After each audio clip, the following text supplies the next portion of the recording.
तो अब हम ये फिजिक्स का फर्स्ट चैप्टर स्टार्ट करने जा रहे हैं। चैप्टर 1 जो है इलेक्ट्रोस्टैटिक। तो ये 1A है। सबसे पहले इलेक्ट्रोस्टैटिक का हम स्टेटमेंट समझते हैं। इसको हिंदी में स्थिर विद्युत्की कहा जाता है। तो क्या होता है स्थिर विद्युत्की या electrostatic? Study of charge, electric charge at rest is called electrostatic. It is also called friction electricity.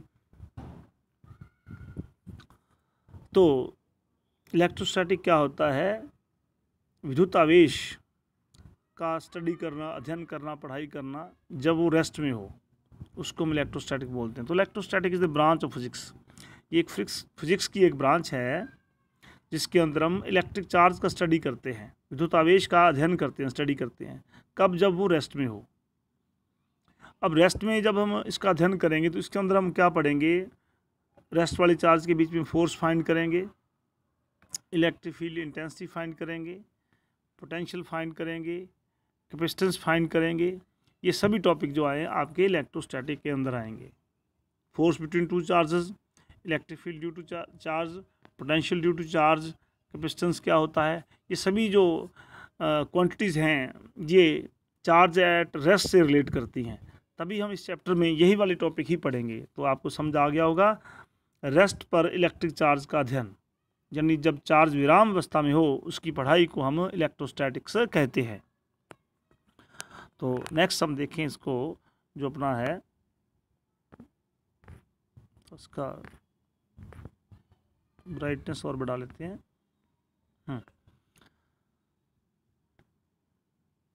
तो आगे है इसको फ्रिक्शन इलेक्ट्रिसिटी क्यों कहा जाता है, ये बात रह गई थी। देखो, रेस्ट पे जब चार्ज हम पैदा करते हैं तो फ्रिक्शन के द्वारा ही पैदा किए जा सकते हैं। जैसे एग्जांपल हम लेते हैं, जब बालों में हम कंघी करते हैं प्लास्टिक वाली, ठीक है, नायलॉन वाली, तो नायलॉन का जो कंघी होती है उसके ऊपर चार्ज पैदा हो जाता है और बालों पे भी चार्ज पैदा हो जाता है। तो बाल भी रेस्ट में होते हैं और आपका कंघा भी क्या होता है? रेस्ट में होता है। लेकिन बाल आपके शुष्क होने चाहिए। अगर गीले बाल हैं तो वहाँ पे फ्रिक्शन नहीं लगेगा, रगड़ नहीं लगेगी। पंजाबी चपा रगड़ कह दें, रगड़ बल कह दें, हिंदी में हम उसको घर्षण बल बोलते हैं। अगर बाल गीले होंगे तो कोई चार्ज पैदा नहीं होगा, क्योंकि फ्रिक्शन नहीं होगा। रूखे बालों के अंदर अगर आप अपने कंघे को घुमाओगे तो कंघे पे भी चार्ज आएगा और जो आपके बाल्स हैं उस पर भी चार्ज आएगा। ये पेयर्स हम आपको बाद में बताएंगे कौन कौन से पेयर हैं, किस पे पॉजिटिव नेगेटिव आता है। तो यानी रेस्ट पे जो चार्ज पैदा किया जाता है वो फ्रिक्शन के द्वारा पैदा किया जाता है। इसलिए रेस्ट वाली चार्ज के अध्ययन को हम फ्रिक्शन इलेक्ट्रिसिटी भी कह देते हैं। आई थिंक समझ आ गया होगा। जैसे क्वेश्चन आगे आ गया अपना, क्या है question? Electrostatic is also called friction electricity. ये हो गया। As charge at rest are produced by friction, hence electricity called. समझ आ गया आपको भी। जो रेस्ट पे जो चार्ज है वो फ्रिक्शन के द्वारा ही पैदा किया जा सकता है, इसलिए इसको हम फ्रिक्शन इलेक्ट्रिसिटी कहते हैं। किसको? इलेक्ट्रोस्टैटिक को। तो लगते हाथ हम क्या कर लेते हैं, सेकंड चैप्टर जो आपका करंट इलेक्ट्रिसिटी, उसकी डेफिनेशन हम यहीं कर लेते हैं। तो करंट इलेक्ट्रिसिटी क्या होता है? Study of electric charge. कब? जब चार्ज मोशन में हो, और मोशन में जो चार्ज होता है उसके अध्ययन को हम क्या कहते हैं? करंट इलेक्ट्रिसिटी कहते हैं। अब इसमें हम पढ़ेंगे क्या? करंट इलेक्ट्रिसिटी चैप्टर या दूसरा चैप्टर आप बात करो, उसमें हम करंट के बारे में पढ़ेंगे। आई मीन करंट के बारे में पढ़ेंगे। और करंट जो होता है वो क्या होता है? फ्लो ऑफ चार्ज होता है। तो चार्ज मोशन में होता है, तो जब चार्ज मोशन में होता है उसकी पढ़ाई को, उसके अध्ययन को हम क्या कहते हैं? करंट इलेक्ट्रिसिटी कहते हैं। समझ आ गया होगा आई थिंक। नेक्स्ट चलते हैं आगे। तो एक मिनट। तो what is electric charge? Discuss its types. तो विद्युत आवेश होता क्या है? सबसे पहले तो इलेक्ट्रिक चार्ज, विद्युत आवेश। तो electric charge is fundamental quantity responsible for electrostatic interaction. तो सबसे पहले मैं इलेक्ट्रोस्टैटिक इंट्रैक्शन बताएं आपको क्या होता है। इलेक्ट्रोस्टैटिक इंट्रैक्शन, ये इलेक्ट्रोस्टैटिक और इंट्रैक्शन। बेटा इलेक्ट्रोस्टैटिक इंट्रैक्शन दो तरह का होता है, अट्रैक्शन का भी हो सकता है और रिपल्शन भी हो सकता है। ये आपको समझते हो। इलेक्ट्रोस्टैटिक इंट्रैक्शन का मतलब चार्जेस के बीच जो इंट्रैक्शन होता है उसको हम क्या बोलते हैं? इलेक्ट्रोस्टैटिक इंट्रैक्शन बोलते हैं। और वो चार्ज रेस्ट पे हों, ये भी बात होती है इसमें है। तो इलेक्ट्रिक चार्ज क्या है? एक फंडामेंटल क्वांटिटी। जैसे मास फंडामेंटल क्वांटिटी है, तो मास की वजह से कौन से फोर्स?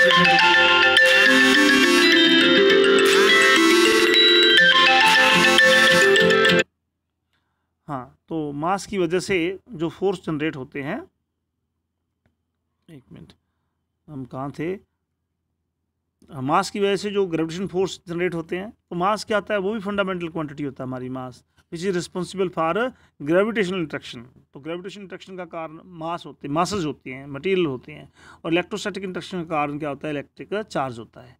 तो आवश्यक आपको, और फंडामेंटल है, फंडामेंटल मीन ऐसी क्वांटिटी जो किसी से ड्राइव नहीं की जा सकती। जैसे करंट है वो ड्राइव्ड है, करंट क्या होता है, चार्ज बाय में टाइम होता है। टाइम फंडामेंटल है, टाइम किसी से ड्राइव नहीं होता और चार्ज भी ड्राइव नहीं होता, लेकिन दोनों के मिलने से जो चार्ज बाय टाइम से आई बना, आई क्या है, ड्राइव्ड है, और चार्ज फंडामेंटल है और टाइम भी फंडामेंटल।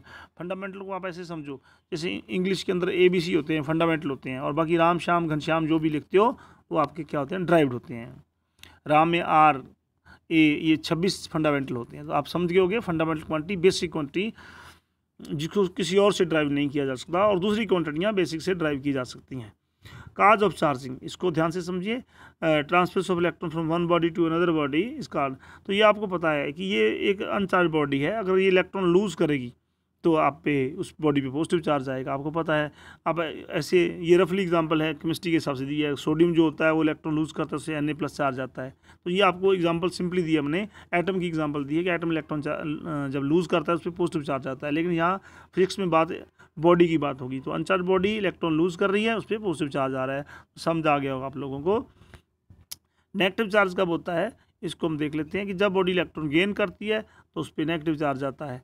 तो ये अनचार्ज बॉडी है, इलेक्ट्रॉन जो है एडिशन हो रहा है उसके अंदर, वो नेगेटिव चार्ज गेन कर रही है। इसके लिए क्लोरीन की एग्जांपल याद करो, क्लोरीन एटम जब इलेक्ट्रॉन लेता है तो Cl नेगेटिव हो जाता है। तो ये क्लोरीन की तो एक केमिस्ट्री की एग्जांपल दे रहे हैं ताकि आप याद रख सको लॉजिकली कि किसी बॉडी को जब एटम को इलेक्ट्रॉन मिलते हैं तो वो नेगेटिव चार्ज पे आ जाता है, नाइन बन जाता है। इसलिए अनचार्ज बॉडी पे जब इलेक्ट्रॉन आएंगे तो वो नेगेटिव चार्ज गेन कर लेगी। आपको समझ आ गया होगा मेरे ख्याल से। नेक्स्ट जो है हमारा ये है यूनिट्स ऑफ चार्ज। सबसे पहले ऐसे यूनिट की बात करेंगे, वो कूलम है। सीरीज यूनिट जो है आपका, उसको इलेक्ट्रोस्टैटिक यूनिट बोलते हैं, ESU इलेक्ट्रोस्टैटिक यूनिट बोलते हैं, या स्टार्ट कूल भी बोल देते हैं, या उसको फ्रैंकलिन भी बोल देते हैं। तीन नाम ऐसे सीजीएस यूनिट के, ESU, स्टार्ट कूलम और फ्रैंकलिन। तो 1 स्टार्ट कूलम में 1 ESU एक ही बात है और 1 फ्रैंकलिन एक ही बात है, और ये इसमें कूलम इतने आ जाते हैं, कूलम इतने आ जाते हैं, 3.33 10⁻⁻10 कूलम आ जाते हैं। तो ये रिलेशन आप जरूर याद रखें भाई। नेक्स्ट जो अपने पास है, ESU और स्टार्ट कूलम और फ्रैंकलिन एक ही बात है। Relation between coulomb and ESU, एक कूलम में ESU ये आ जाएंगे। देखिए और आप सुनिए ध्यान से कि ये इसी से आप ये निकाल सकते, ये याद रखना इजी है आपको। 1 कूलम इज इक्वल 3 × 10⁻9। और अगर आपको ESU अकेला करना है तो आप क्या करोगे, इसके 1/3 कर लोगे और 10 की 9 कर दोगे, एक 10 ऊपर और लगा लो और बाय में 3 कर लो, और 10 की नीचे 10 की क्या बन जाएंगे, 9 बन जाएंगे, 10 बन जाएंगे। तो ये 10 की 3 को 3.3 हो जाएगा, और ऊपर जाके 10 की में 10 हो जाएगा। तो यही रिजल्ट आ जाएगा। कहने का मतलब आपको 2 रिजल्ट याद रखने की जरूरत नहीं है, ये वाला रिजल्ट आप इससे याद करो, क्योंकि ये याद रखना आसान है। कूलम में इतने ESU होते हैं, ठीक है। और अगर आप ESU आप अकेला कर लो, ये वाली टर्म इसके डिवाइड में ले जाओ, तो आपको एक ESU में क्या मिल जाएंगे, कूलम मिल जाएंगे। तो इसको याद रखने की जरूरत नहीं आपको, ये अकेला याद रखो, ये आप ड्राइव कर सकते हो। हाँ, इसको रखोगे याद तो दिक्कत, साइड इफेक्ट कोई नहीं है कि आपने दवाई एक्स्ट्रा ले ली, साइड इफेक्ट हो जाएगा। तो नेक्स्ट फेराडे बेटा, ये आप केमिस्ट्री में आप पढ़ो, 96,500 रफली, थोड़ा फर्क होता है, 96,500 कूलम चार्ज को फेराडे। तो Faraday is very big unit of charge. Coulomb भी अपने आप में बहुत बड़ा होता है और फेराडे तो बहुत ही बड़ा होता है। और उसके बाद आता है अपना एलिमेंट्री चार्ज। जो एलिमेंट्री चार्ज है इसको हम E से डिनोट करते हैं, और 1.6 10⁻19 कूलम होता है। 1E, तो इसको हम ऐसे भी लिख सकते हैं 1.6 को। ये जो बच्चों का थोड़ा लेवल डाउन है उसके लिए है कि देखिए 10 की -19 का मतलब क्या है, डेसिमल लेफ्ट को शिफ्ट करेगा, कितना 19 डिजिट शिफ्ट करेगा। तो देखिए यहाँ जो आपका 1 है, ये वाला 1 के बाद लेफ्ट को कितना शिफ्ट करेगा, डेसिमल 19 डिजिट शिफ्ट करेगा। तो यहाँ पे टोटल 18 जीरो लग जाएंगे, ये वाली जो जीरो है ये 18 लगेंगी यहाँ तक, यहाँ पर डेसिमल है आपका ये वाला। तो 18 जीरो और 1 1, तो डेसिमल आपका 90 शिफ्ट होगा। क्यों? क्योंकि 10 की -19 है। जब -19 हो डेसिमल लेफ्ट को शिफ्ट करता है, और जब +19 हो तो राइट को शिफ्ट करता है, आपको पता होना चाहिए। तो कहने का मतलब ये है कि 1 जो एलिमेंट्री चार्ज है ये बहुत ही छोटा चार्ज है, बहुत ही स्मॉल वैल्यू है कूलम के अंदर, ठीक है। तो ये बातें आपको पक्का याद करनी है। इलेक्ट्रॉन पे चार्ज क्या होता है, -E होता है, प्रोटॉन पे +E होता है, न्यूट्रॉन पे 0 होता है। अल्फा पार्टिकल भी +2 ही होता है। और ड्यूट्रॉन बेटा जो होता है वो आपको पता है हाइड्रोजन ही होता है ना, 1H2 होता है, मास उसका 2 MU होता है। ये याद कीजिए, आपको न्यूमेरिकल में हेल्प करेंगी 2 MU ड्यूट्रॉन का। लेकिन उसका चार्ज जो है वो क्या होता है, +1 E ही होता है। ये 1 का मतलब 1 ही होता है, चार्ज +1 ही होता है, ये आपने याद रखना। और ये भी आप कैसे लॉजिकली क्या से याद रखोगे, P4 प्रोटॉन, P4 प्रोटॉन और P4 पॉजिटिव, तो प्रोटॉन भी पॉजिटिव हो गया।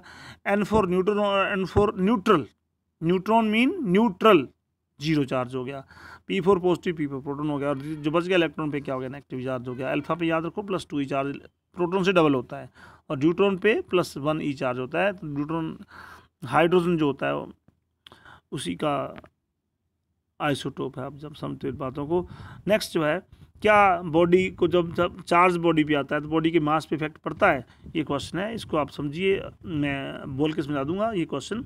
देखिए, अगर बॉडी कोई नेगेटिव चार्ज ले रही है, तो मैंने पीछे बताया नेगेटिव चार्ज बॉडी पे कब आता है, जब वो बॉडी इलेक्ट्रॉन गेन करती है। तो जब बॉडी इलेक्ट्रॉन गेन करेगी तो इतना मास उसका बढ़ जाएगा, 1 इलेक्ट्रॉन गेन करेगी तो 9.1 ये इलेक्ट्रॉन का मास होता है। अगर बॉडी पे पॉजिटिव चार्ज आ रहा है, इसका मतलब बॉडी क्या कर रही है, इलेक्ट्रॉन लूज़ कर रही है। इलेक्ट्रॉन लूज़ कर रही है तो बॉडी से इतना 1 इलेक्ट्रॉन लूज़ करेगी तो उसका इतना मास क्या हो जाएगा, कम हो जाएगा। कहने का मतलब जब बॉडी पे चार्ज आता है, चाहे प्लस का आए तो बॉडी का मास कम होगा, और अगर बॉडी पे माइनस चार्ज आए तो बॉडी का मास बढ़ेगा, अगर बॉडी पे माइनस चार्ज आएगा। तो आई थिंक क्लियर हो गया होगा। नेक्स्ट आगे चलते हैं। Property of charge very important है। ये आपको लाइक चार्ज रिपेल करेंगे, प्लस प्लस क्या करेंगे, देखो प्लस प्लस रिपेल हो रहा है, माइनस माइनस रिपेल हो रहा है, और प्लस माइनस यहाँ पे लिखो अट्रैक्शन हो रहा है, ये दोनों अट्रैक्ट कर रहे हैं। अनलाइक क्या करेंगे, अट्रैक्ट करेंगे। आपको समझाना चाहिए। चार्ज स्केलर क्वांटिटी है। स्केलर का मतलब इसको जोड़ने के लिए हमें IJ के लगाने की जरूरत नहीं। जैसे फोर्स को हम जब जोड़ते हैं IJ के लगा के जोड़ते हैं, सिंपली जोड़ना है, बिल्कुल अलजबरा वाले रूल से इनको जोड़ना है। स्केलर क्वांटिटी है चार्ज जो है। और ये एडिटिव नेचर, चार्ज को सिंपली हम ऐड कर सकते हैं। कौन से रूल से, अलजबरा के रूल से। कौन से रूल से, अलजबरा के रूल से हम सिंपली ऐड, एडिटिव नेचर है। तो इसमें एग्जांपल दिया है कि 6 नैनोकूलम, 8 नैनोकूलम, -7 नैनोकूलम को आप जोड़ोगे तो आपको नेट चार्ज क्या मिलेगा। देखो एडिशन कर दिया, 6, 8 और -7, आपको 7 नैनोकूलम, ये कितना मिल गया, 8, 6, 14 और 7 निकाले, हाँ +7 मिल गया। तो सिंपली आप चार्ज को, स्केलर क्वांटिटी है, आपको सिंपली ऐड करना है, कोई डायरेक्शन लगाने की जरूरत नहीं है। चार्ज प्लस का है तो उसको प्लस लेना है, माइनस का है तो उसको माइनस का लेना है, और जो भी आंसर है लिख देना है। नैनोकूलम आपको पता है नैनोकूलम होता है, इसकी वैल्यू भी आपको मालूम होनी चाहिए, 10⁻⁹ होती है। हम आगे आते हैं, बड़ी इंपॉर्टेंट प्रॉपर्टी हम कर रहे हैं डिस्कस यहाँ पे, क्वांटाइजेशन। Q = NE। तो E यहाँ पे एलिमेंट्री चार्ज है, और N की वैल्यू +-1, +-2, +-3 हो सकती है, या N क्या होता है, इंटीजर होता है। तो हम इसको क्या कह सकते हैं, सिंपली एग्जांपल से देते हैं। किसी बॉडी पे चार्ज +5 ही हो सकता है, -6 ही हो सकता है। किसी बॉडी पे 1.5 ही चार्ज नहीं हो सकता, किसी बॉडी पे 4/3 ई चार्ज नहीं हो सकता। अब क्या मतलब है इसका, अब देखिए क्यों नहीं हो सकता। 1.5 ही किसी बॉडी पे चार्ज कब आएगा, 1.5 ही जब बॉडी वो 1.5 इलेक्ट्रॉन लूज़ करेगी। 1.5 1.5 होता है, लेकिन बॉडी या तो इलेक्ट्रॉन 1 लूज़ करेगी या 2 लूज़ करेगी, तो 1.5 इलेक्ट्रॉन तो लूज़ कर ही सकती, तो 1.5 ही चार्ज नहीं आ सकता। इस तरह से कोई बॉडी 4/3 इलेक्ट्रॉन लूज़ नहीं कर सकती, 4/3 इलेक्ट्रॉन नहीं आ सकता। तो इसलिए जो चार्ज आएगा ना, वो एलिमेंट्री चार्ज का जो मल्टीपल होगा, इंटीग्रल मल्टीपल होगा। एलिमेंट्री चार्ज समझते हैं आप, ई, ये ई एलिमेंट्री चार्ज है, और एन आपका क्या होगा, इंटीजर होगा, प्लस का या माइनस का। अगर प्लस का होगा तो पॉजिटिव चार्ज बन जाएगा, माइनस का माइनस होगा। तो कहने का मतलब इलेक्ट्रॉन जो है, ये क्वांटाइजेशन है, बहुत इंपॉर्टेंट प्रॉपर्टी है। भी बच्चे इसको समझ नहीं पाते, तो समझिए, आप इसको रिपीट करके देखिए।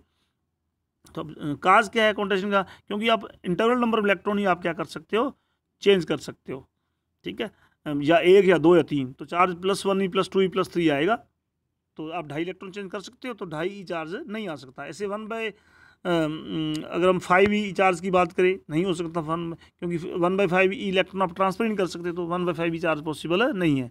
लेकिन आगे जाके ये थ्योरी गलत हो जाती है। क्वार्क्स वाले केस में जब वहाँ पे जो चार्ज है क्वार्क्स, आपको E/3 आगे बड़ी क्लास में, या आपके अभी नहीं पढ़ना, E/3 चार्ज पॉसिबल होता है, आगे जाके जो डिटेल थ्योरी आती है। तो लेकिन अब आपने यही करना है कि चार्ज क्वांटाइज्ड होता है, यानी चार्ज की जो किसी बॉडी पे चार्ज होगा वो एलिमेंट्री चार्ज का क्या होगा, इंटीग्रल मल्टीपल होगा। ये न्यूमेरिकल है, क्या ये चार्ज पॉसिबल है, तो आप Q = NE लगाएं, तो आपने Q की वैल्यू भर दी यहाँ पे, और एलिमेंट्री चार्ज की वैल्यू भर दी, और N आपने सोल्व किया, N आपका क्या आ गया, 30 आ गया। तो 30 आपका इंटीजर आ गया, तो यस, ये चार्ज पॉसिबल है, चार्ज पॉसिबल है ये वाला। क्योंकि अगर इंटीजर ना आता तो हम कहते चार्ज पॉसिबल नहीं है। और ये बड़ा इंटरेस्टिंग क्वेश्चन है, आइसोलेशन के अंदर चार्ज क्या रहता है, कंजर्व रहता है। अगर ये वर्ड नहीं लगाओगे तो आपका गलत है। तो इसको एग्जांपल से समझते हैं हम लोग। इसका मतलब क्या है, मान लीजिए दो बॉडीज है, दोनों पे कोई चार्ज नहीं, दोनों के ऊपर पहली पे भी चार्ज जीरो है, दूसरी पे भी चार्ज क्या है, जीरो है। तो टोटल चार्ज दोनों बॉडी के ऊपर क्या आ गया, जीरो आ गया। कब, बिफोर रबिंग, रब करने से पहले दोनों बॉडी, जैसे कंगा और आपके बाल हैं, दोनों पे चार्ज क्या, जीरो है। अब हम दोनों बॉडीज को क्या करते हैं, रब करते हैं। तो एक बॉडी ने इलेक्ट्रॉन लूज कर दिए 3 मान लिए, दूसरी इलेक्ट्रॉन क्या कर लिए, गेन कर लिए। तो एक बॉडी पे चार्ज क्या आएगा, यहाँ पे सोचो, इस एक पे +3 आ जाएगा जिसने 3 इलेक्ट्रॉन लूज किए हैं, और जिसने 3 इलेक्ट्रॉन गेन किए उस पर क्या आ जाएगा, -3e चार्ज आ जाएगा। लेकिन नेट चार्ज क्या रहेगा, जीरो रहेगा। तो देखिए पहले भी नेट चार्ज क्या था, रबिंग करने से पहले भी नेट चार्ज जीरो था दोनों बॉडीज के ऊपर, रब करने के बाद भी दोनों बॉडी पे चार्ज क्या है, जीरो ही है। लेकिन बात आइसोलेशन की है, अगर कोई तीसरी बॉडी इंट्रैक्शन करेगी फिर गड़बड़ हो जाएगी। ये वर्ड जरूर लिखना आपने। आइसोलेशन का मतलब ये दोनों बॉडी हों जो आप ले रहे हो, जिनका आपने पहले चार्ज मापा है, वही बॉडी बाद में होनी चाहिए। दोनों के साथ कोई और बॉडी इंटरेक्ट ना करे, आपस में ये इंटरेक्ट करती रहे, इलेक्ट्रॉन लूज करती देती रहे, तो टोटल चार्ज जो सिस्टम के अंदर वो चार्ज क्या रहेगा, सेम रहेगा। समझ आ गया होगा आप लोगों को। तो ये क्या लिखा है, टोटल चार्ज बिफोर रबिंग और आफ्टर रबिंग क्या है, सेम है। तो चार्ज वो कंजर्व रहता है, लेकिन आइसोलेशन में कोई और बॉडी इंटरेक्ट ना करे। टोटल चार्ज रबिंग ये तो बेटा हो गया अपना। तो ये अच्छा वीडियो बना है, और थैंक्स पायल का बोलो जो अच्छे लिख के भेज रही है हमारे को।